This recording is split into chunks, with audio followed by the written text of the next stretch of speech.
Hello and welcome to Talks. I'm Kimberley Dondo, and in today's episode we are joined by Jenny Davidson. And I'm Tom Browne, editor of London Marketing. You almost forgot your name. I did, my name and my title, everything. It's been a long morning. Yeah. No, it's fine. But we're here and we are joined by Jenny. And so Jenny, you have had a very interesting career, 3 decades within financial services. So can you give us a bit of background into your journey and where you are now? Oh yeah, so currently I run the Scottish Widows platform. Prior to that, I was at Quilter, where I ran the platform and also into the investment proposition as well, and into the advice side. And also looked after strategy as well. So prior to that, worked a number of years, quite a long career actually, with Standard Life and various permutations of that role, through from marketing into the platform, and then as it moved into Aberdeen, but there's various different naming changes as well, and in different roles, also looking after global technology, and also sort of spanning that follow the sun model. So also had people in Australia looking at digital solutions for retirement, right through into the US as well. So it was quite a varied time at Standard Life and spanned, as I said, multiple years. And then prior to that, I had roles at Barclays when we sold the bank from Standard Life into Barclays. And then prior to that, it was banking with Royal Bank of Scotland. So lots of different roles, all in financial services. Yeah. I really have a passion for this industry. So most people who know me understand that I'm really doing the right thing by the customer. I always think about my mum and my granny. Is it the right thing? Can they understand it? And if they can, then we're doing a good thing. Yeah. So, I mean, over that 30 years... thank you for reminding everybody. No, I think that's impressive. It's impressive, yeah, absolutely. We have to emphasise that. So you've seen sort of over that time, presumably, platforms evolve from these kind of relatively straightforward product wrappers into sort of technology businesses that are at the centre of advice firms. What has sort of changed most fundamentally, I suppose, in what advisors expect from a platform? And what do, I suppose, providers still misunderstand about how advice businesses actually operate, I suppose? Okay. Let's unpack that then. So I think what's really interesting, so I've been here in the platform industry since really at the beginning of it, when it sort of came into the UK. I think at the beginning, most advisors saw the platform as a mechanism for access.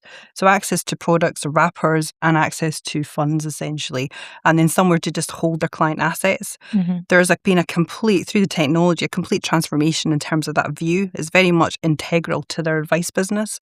It's core to their infrastructure. That creates the reliability, the predictability in terms of how they generate an outcome for a client.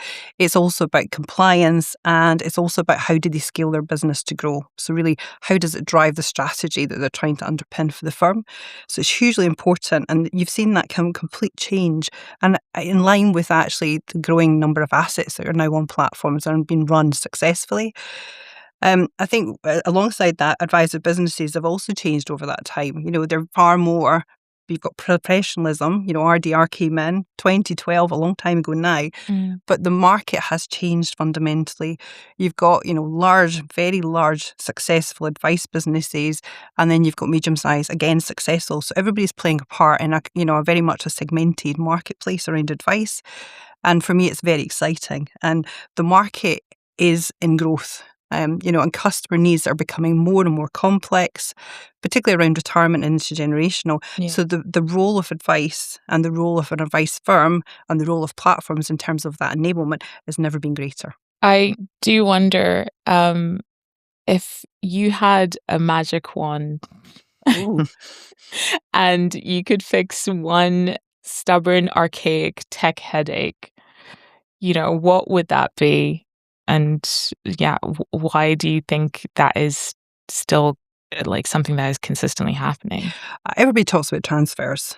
So, one of the things that we've really focused on in Scottish Widows, and other platforms are doing the same, and we've obviously got the transfer charter as well, is around how do we try and take as much friction out of that process and make it easier for people to move assets on and off platforms. So I think, there's a lot of good that has been done in the industry, but it's not just the platforms, it's the entire industry has to basically galvanate around it, and take as much friction out of that process. So I think that'd be one thing, because I think you're going to see more and more people, as things change and their life stages change, you'll have people moving through D2C into seeking advice and then back out. And so how do you effectively manage those assets successfully? Yeah. And transfers are going to be pivotal to all of that in the market. And in terms of your role at the Scottish Widows, which you sort of joined with a remit to sort of expand its intermediary wealth capacities while keeping sort of like client outcomes kind of like central. Where does Scottish Widows have the greatest opportunity to grow in the intermediary market, do you think? Yeah, well, I'm really excited. Obviously, I saw the opportunity and that kind of ambition. So there's three things. Scottish Widows as a brand is really trusted in the UK market. And it's really known as for pensions. It also has that history and that heritage. So that's the first thing. The second thing is we've got the scale and we've also got the backing of Lloyds Banking Group. So that again is a really important factor for us. And then from a platform perspective, we've got a really great proposition, a really great service. And it's how do you bring those three things together and really use that as a power to our advantage, particularly with advisors around the products, the services and the support that we can actually now give them. So for me, that's the uniqueness of what we have as the offer. Linked to that, we've got a real focus on developing the proposition further. So we've already launched into the market the Proof Fund. That was a first on a third-party platform. You're going to see more innovation from us. We are looking really at where the client needs are evolving, the complexity, thinking about intergenerational wealth, and really thinking through the advisor and working on the feedback around that development program. So there's quite a lot of excitement about what's to come from us. Yeah. I mean, what I suppose from the advisor point of view, I mean, I'd be interested to know what sort of practical differences they will see. And also, you've mentioned a couple of times like clients' needs are more complex these days. Do you want to just unpack that a little bit? So I think what advisors will see is we've got a real focus on, we own our front end, our UI and UX. There's a real focus on reducing friction. So what we're trying to do is really try and understand where there's duplication, where there's friction in a process, and can we improve that journey effectively. So you're going to see improvements in terms of that. We're also looking at different types of solutions that we can bring to market for advisors. That could be new funds being added to the platform, but equally it could be looking at different parameters within the platform around process or design, and also around how we make things easier to work with us. So examples of that could be, for example, we're looking at how advice businesses currently are thinking about re-segmenting their client base. The products and services they may be using might be different per client segment, and how can we as a platform help facilitate that and actually scale that for their business. So I think you're going to see a lot from us. You definitely are going to see a lot from us. And it's really attuned to where a lot of the advice businesses are moving to. So we're doing a lot of work with our partners, and we do really see advice firms as partners of ours. We don't really see it as a transaction of a platform. We want their business to be successful. So for us, it's about really understanding their strategy, what they're trying to do with their clients, the types of clients they're working with. And when we talk about complexity, we've got a lot of changes happening. We've got new rules around IHT that come in from the 6th of April. And obviously that has a focus on, potential changes that, that change has a potential impact on IHT from, inheritance tax.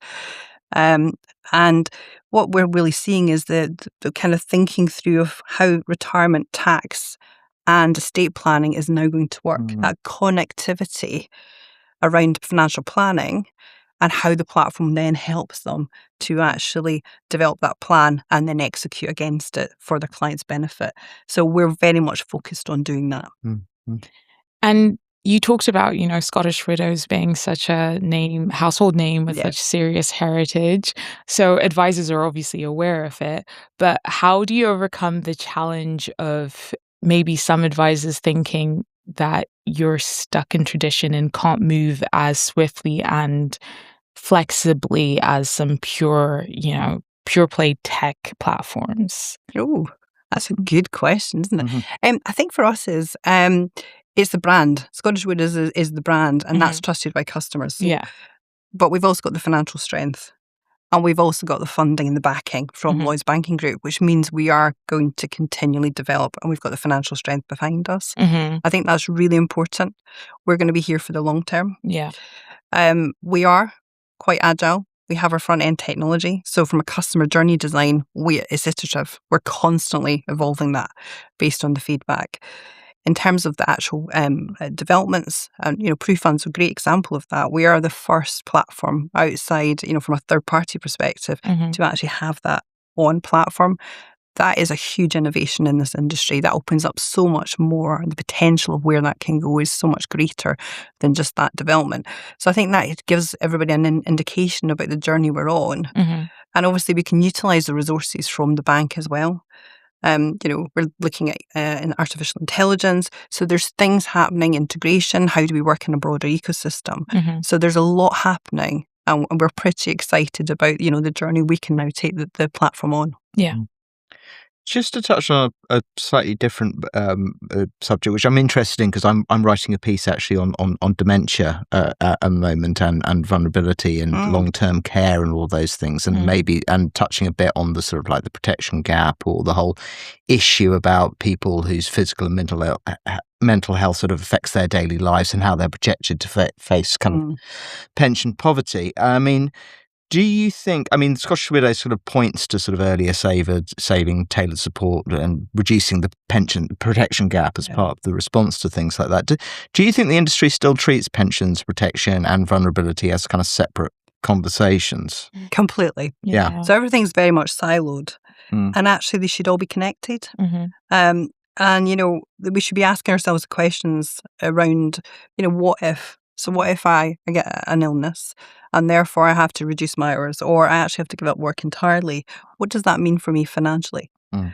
And also, you might not have the retirement lifestyle that you expected as well. It's all connected around the protection and the vulnerability question. And ill health has a massive impact in terms of, taking time out or potentially not actually returning to work.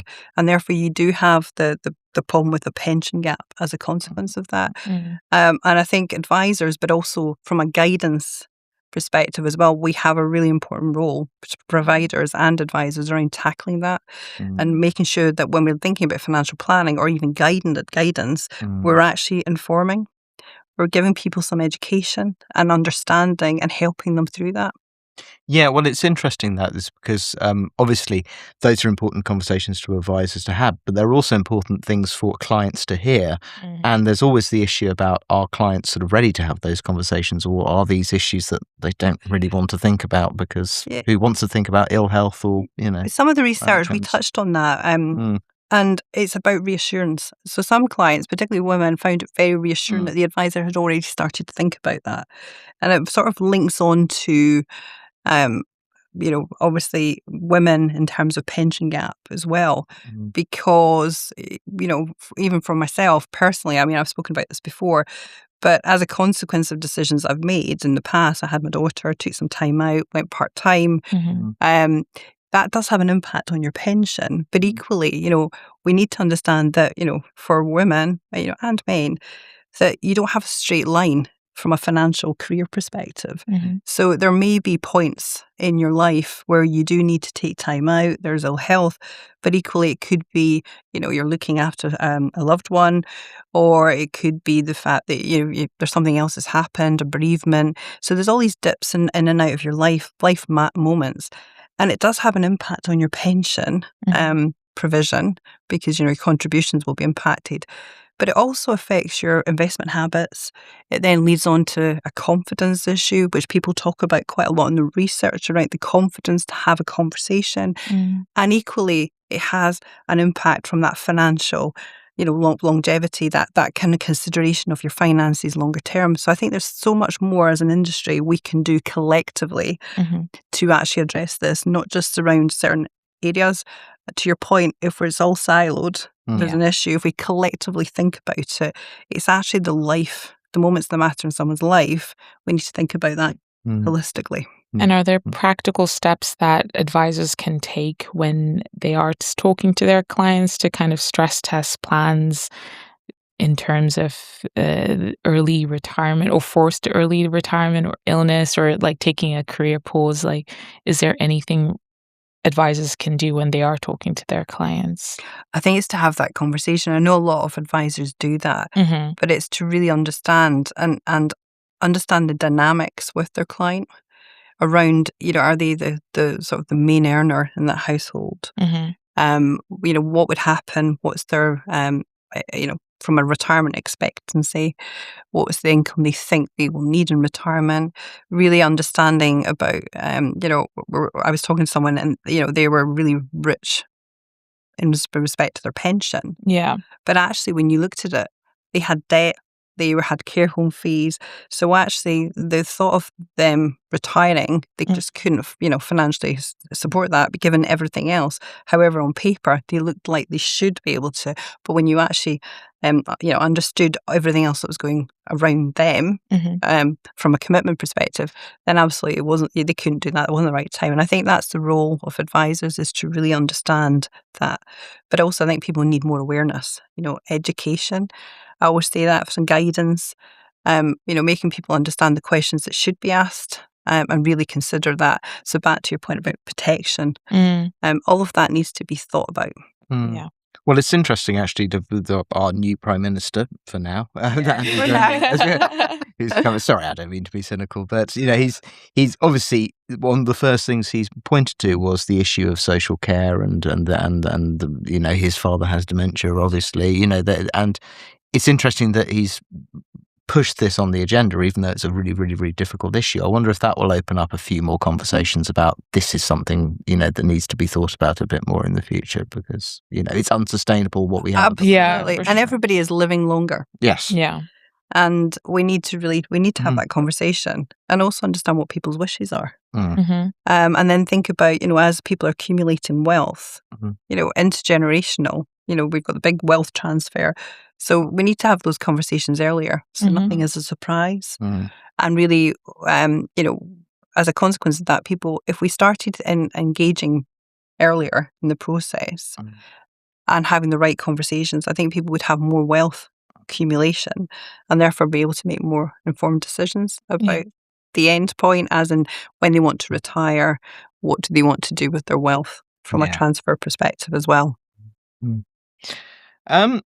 Do you think the sort of like if pensions alone will remain insufficient for a lot of people as it looks now, do you think the traditional separation between pension advice, investment advice, and housing equity advice hinders good retirement planning? So now to go back to your point about siloed thinking again, I suppose. I mean, obviously pension is like the foundation, isn't it? It's almost been the sort of core, but it has to be more than that now. So, most people have savings of some sort. Yeah. That could be cash or it could be investments from a savings an investment perspective. They may have equity in their home. From a property perspective, they also might be about to inherit something. So there's all these different other routes to have wealth other than just the pension from a retirement perspective. And I think you have to look at that as a totality of all those different points. And it's a holistic view, isn't it? To understand the intention as well. Are they looking to downsize? And therefore, there's going to be a sum of money that can then be invested to help them have a more comfortable retirement. I think there's lots to look at, but it is the holistic view that's fundamental. Yeah. I did a piece on downsizing and considering your own home in your retirement. And what I found is that a lot of people, their clients seem to be very hesitant when it comes to that, because it's not just the thought of letting go of this home that they've been in for years. It's also the emotional and then also the practical of, I have kept everything. Not saying that everyone's a hoarder, but Oh no, I've been there, I can assure you. Yeah. I helped my mother-in-law move. Yeah. I have also accumulated a lot in the last few years when I moved back. And it's just, I can't even think about, moving again. But I do wonder why there is that hesitation with some advisors when it comes to including housing equity in retirement conversations early on. Do you have any insight? I think that's changing. We're certainly seeing more of that, where they're looking at that because obviously it is a huge amount of wealth that a person has. So I think that's changing, probably primarily out of necessity. Yeah. Because people want a certain lifestyle to be sustained, and if their retirement pot is not going to achieve that, then they need to look at other routes to try and generate that income. But yeah, I think it's interesting. I'm just laughing because I'm thinking about the hoarding. You're absolutely right, and it's the emotional state of an individual, isn't it? But I think that's part of the conversation, isn't it? To really be honest about looking at the income profile that the customer expects versus the reality of what they can potentially get from the pot as well. That's true, because I think a lot of people tend to leave it until it gets to that kind of last stage moment of them either having to go into a care home, so then their family will come in and then have to do all that work, whereas if they did it when they were more able-bodied, I think it would be better and it would save everyone. Also having to do it at an emotionally intense time. Which increases the sort of stress on everyone, I suppose. Yeah. But there's so many services that I see that are coming up where people are being assisted in those transitions, and it is quite useful and interesting to see, I think. Yeah, but to your point entirely, you need to do it. Certainly, you need to do it when the person is not in an emotional state, and there's no requirement to do it. It's their decision at that point. It's an intention. I do think that's really important. And obviously, I have to mention technology and AI because it's compulsory, and then all of these discussions.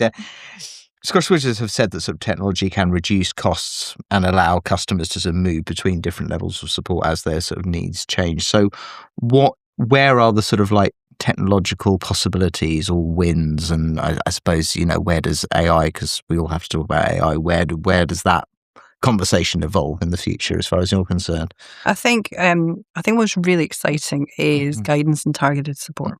Right. So for me, and even from a personal perspective, the earlier we can engage and allow people to have knowledge and then start thinking about the types of questions, it's really fundamental. I think, the average financial literacy in the UK is in the age 9. Yeah. We need to do something collectively as an entire UK population to really bring the financial literacy upwards. And the way to do that is to give people more education, I think, but to do it in a way that actually is enjoyable. So gamification. And I think AI has a role to play with that. People get interested in that. And that helps then bridge the gap between that, from a sort of direct to customer perspective right through to full advice. I think if we brought people on that journey earlier, it means that everybody would see the difference, the translation of value at the different steps towards full advice. And if people were saving more and therefore accumulating their wealth, then obviously they would have more complexity, and then the advice industry would obviously be the benefactor of that, because they could help them with that real complexity around the pre-retirement and then post-retirement into intergenerational. So I think everybody will win from that initiative personally. Yeah. I really think it's it's an important step forward.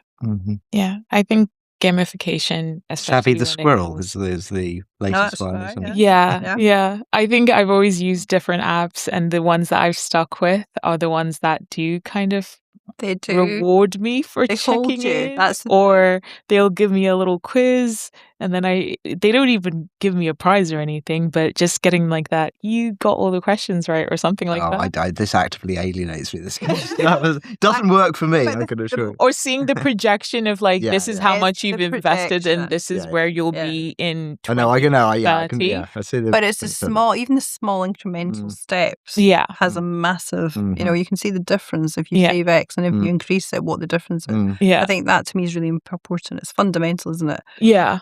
And then you're in charge of your future. You can understand that if you put an extra £50 a month, it has this impact. I think that's really powerful for people. Yeah, 100%. Earlier, you shared your experience about going part-time and how that affected your pension. And then you also talked about how in your current role, you're always thinking about your nan and your mom and how that. So I wondered how, those personal life events kind of shape how you think about advice and supporting women specifically within financial services? Yeah, it kind of shapes you. I think all your life events Yeah. shape you. Mhm. So I've had a real squiggly career. I've done every sort of level in financial services, and I think it does shape you. But equally, what that fundamentally makes you is really alive to those life moments that someone has, Mhm.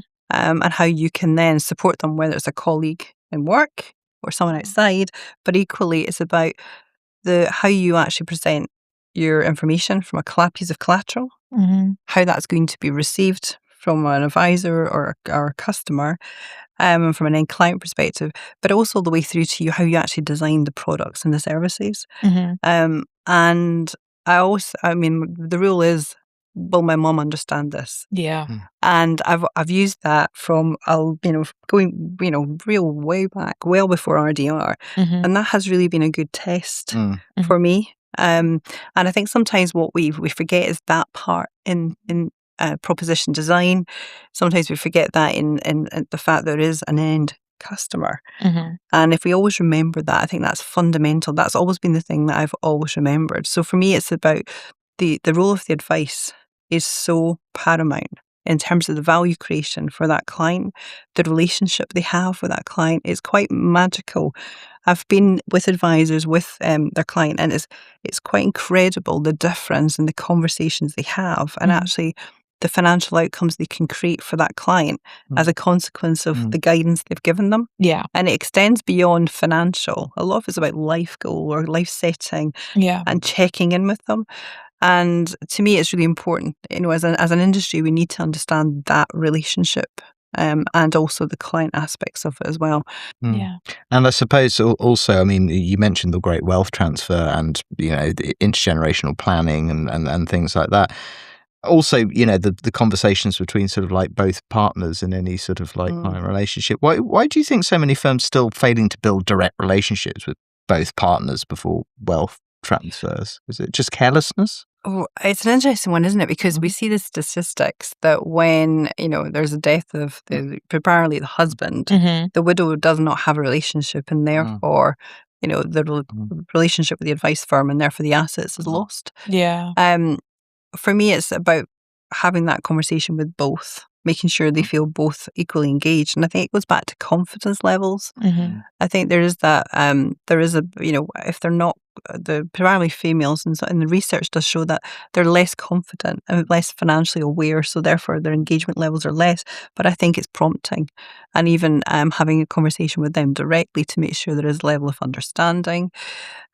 And I was speaking to an advice firm recently, and they were talking about what they do is they bring the wife into the conversation. If she is deciding to go part time, the husband then can make contributions from an ISA perspective. So there is a financial consideration in terms of the partner as well in those discussions, and that's how they're bringing the conversation in and making them more engaged, because obviously there's a contribution into an ISA, etc. So I think there is more being done. I think there's a recognition that more women are actually going to be the wealth Yeah.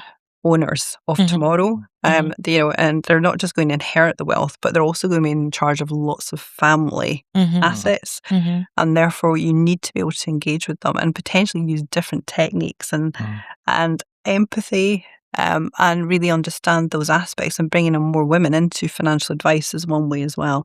So I think we are seeing that shift.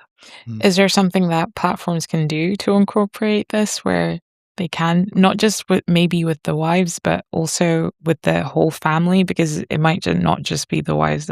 They also have to think about, any children that might be involved as well, that might need to get involved in these No, conversations early on. you're absolutely right. So, I mean, part of our Scottish Widows platform is we have a junior suite of products as well.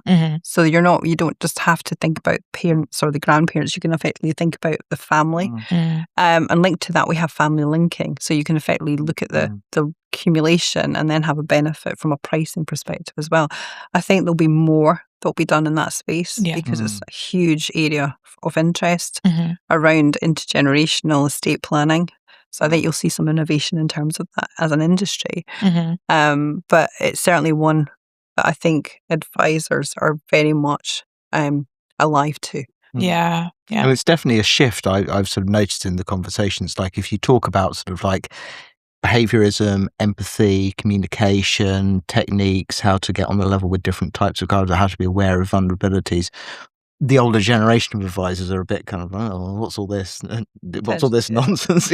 But certainly younger advisors, at least from what I can see, are much, much more interested in those conversations. Completely. And I actually think Consumer Duty has helped because we've had to think about vulnerability and really think about customer outcomes and think about segments of customers and target market. So I think there's been more of a kind of a formalization of that. And, that's just the start of the journey. There is more to be done in that. But I think it's an interesting time. You're absolutely right. We've seen a change. And I think we're probably going to wrap up now, but I don't know if there's anything that you're very excited about moving forward into the future, Jenny, that you want to share with us before we wrap up? Well, I think the only thing to share really is I am really excited about where Scottish Widows platform is going, the trajectory we're on.